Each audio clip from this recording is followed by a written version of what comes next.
السلام عليكم، ازيكم يا جماعه؟ عاملين ايه؟ نظره سريعه كده، يعني مش تجربه قياده، هنلقي نظره سريعه كده عن عربيه لسه جديده في السوق. عربيه يعني كومباكت كروس اوفر او كومباكت اس يو في، بس يعني هي كومباكت كروس اوفر اكتر يعني. موتور ب 1500 ان اي 103 حصان في تي سي في تي. مش هنتكلم عن المنظومه، مش هنعلق على الاداء غير لما نجربها طبعا. بس يعني العربيه جايه بصوره غريبه شويه عن البراند، يعني البراند ياباني في الاصل، لكن العربيه جايه بانتيريور مختلفه عن الفكر بقى بتاع اليابان. حتى التصميم شكله مختلف شويه.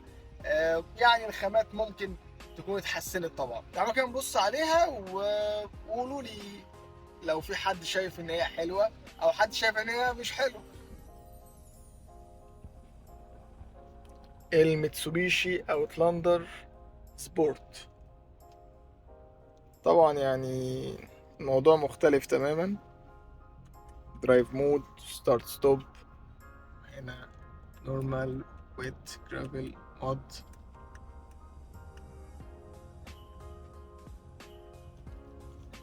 ستارت ستوب واوتو هولد، وطبعا فرامل كهرباء، تكييف تاتش. يعني العربية هنا نازلة بحاجة اسمها نانو اكس، يعني كانوا بيتكلموا عليها ان دي يعني زي فلترة للهواء بتاع التكييف او كده يعني وبيقولوا ان هم واخدين براءة اختراع عليها يعني.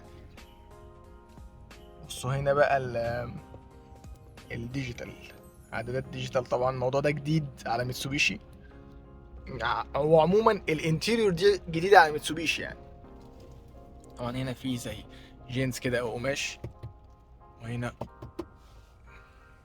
هارد شوية، في زي تجزيعة كده، مش عارف هتبان ولا لأ، ومقابض كروم مع تريم ده شبه الكروم كده، وبرضه قماش بيانو بلاك، وجلد سكار، جلد. الكراسي مريحة، الكراسي طرية كده وسوفت.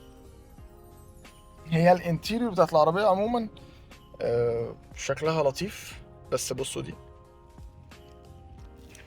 افتكرتوه؟ ايه ده كان بينزل في ايه؟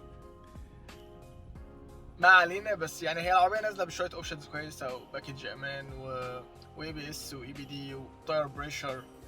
فهم حاولوا يحسنوا كتير في الموديل ده.